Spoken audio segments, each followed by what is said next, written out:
Welcome to the July 22nd, 2016 edition of Colorado Inside Out Postgame, a special web-exclusive production here on Channel 12. As we're taping this episode at noon on Friday, as of yet, Hillary Clinton has yet to announce her pick for vice president. Governor John Hickenlooper was among the top choices, but failed to make the final cut, as it's reported at this point. Patty Calhoun from Westward, I guess both your opinion of where you think the final choice is going to be, and also the fact that at least Hickenlooper got that cut that we're talking about, that people that visited Hillary Clinton at her home last week, some thought, oh, this would be the pick, but it was the three people that have already kind of fallen out of the pool. What do you think? Well, it was fun to even contemplate because it would give us something new to cover here when the conventions are moving everything away from Colorado being the center of the universe, especially since Trump is clearly not going to do particularly well here. I would have loved to have heard Hickenlooper debate Pence, who is about as bland as they come. And you can say many things about Hickenlooper, but bland is not one of them.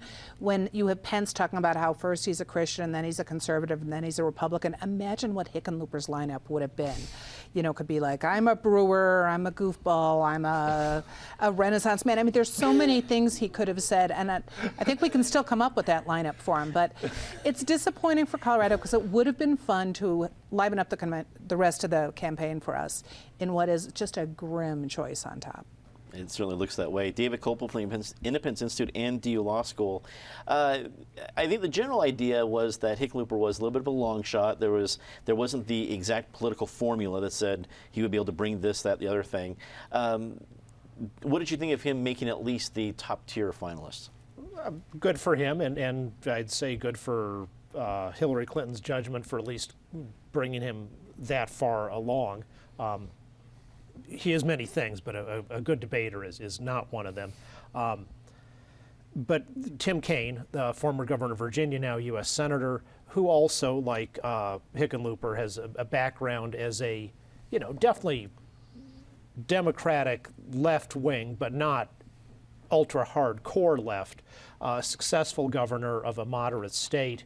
The left wing of the Democratic Party is already swarming against Kaine because he's been leaked as a high possibility of being picked. I mean,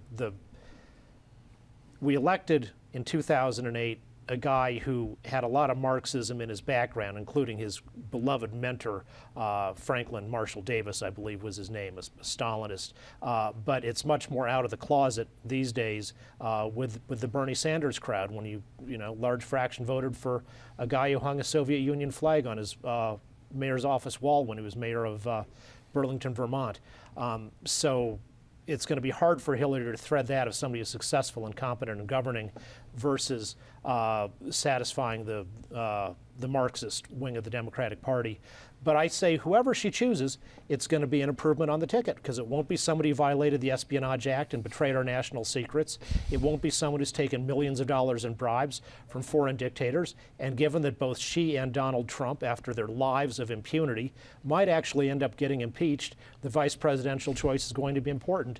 In an ideal world, whoever she picks for vice president would actually become could run for president, and likewise Trump would dump himself and let Pence run, and then we could be a normal country again. I think we're probably far away from being a normal country again. But Eric Sondren, political analyst, one of the points that David brings up I like is thinking about what is the most pragmatic choice for the general. Because you have Bernie supporters, you're trying to unify the party that way. That's not necessarily the right answer for the general election, and kind of responding, since the Republicans had to act first. We see how Donald Trump did his pick. What is the best pick? What does Hillary need most in her vice presidential nominee? I think that's what she's been trying to calibrate over the last week. If she wanted to really unify the party, rally the Bernie base, it might be Labor Secretary Tom Perez, who she's developed a rapport with. I'm suspecting she won't go that direction. Let me start with my premise about this, which is it's one of the least important vice presidential selections I can imagine. I'm not convinced that vice presidential selections matter that much, other than in a David scenario where you could become president. But I'm talking about in terms of the politics of the next several months. They matter if the selection falls on their face and is an ill-thought-out selection, i.e. Sarah Palin, Dan Quayle, etc. They also matter if it is a really unknown presidential candidate, somewhat like Donald Trump, and it becomes part of filling in how they're going to govern, who they're going to surround themselves with. And at least on that scale, Trump apparently acquitted himself adequately. Hillary Clinton has been known to this country for intimately known to this country for 30 or more years. No matter who she picks, if it's Kaine, if it's Perez, Cory Booker, any of the names speculated about, it's not going to fill in a bunch of missing information as to who Hillary Clinton is. Quickly, as to Hickenlooper, he made it farther in the process than I would have guessed, and good for John Hickenlooper for doing that. Also good for John Hickenlooper for not being so cute and coy about the fact that he really wanted the gig. So many politicians are, dancing around. Well, if I'm called on, it will be my obligation and whatever. Hickenlooper clearly was campaigning for it, to the extent that you can campaign when there's only an electorate of one person who's making that decision. Lastly, I don't think it would end up this way, but one of the finalists is speculated to be former Iowa Governor Tom Vilsack. That would be cool by me, because his son Doug and daughter-in-law Janet Lopez are friends of mine here in Denver, so go that direction, what the heck. And rounding out the panel, Natasha Gardner, senior editor at 5280 Magazine.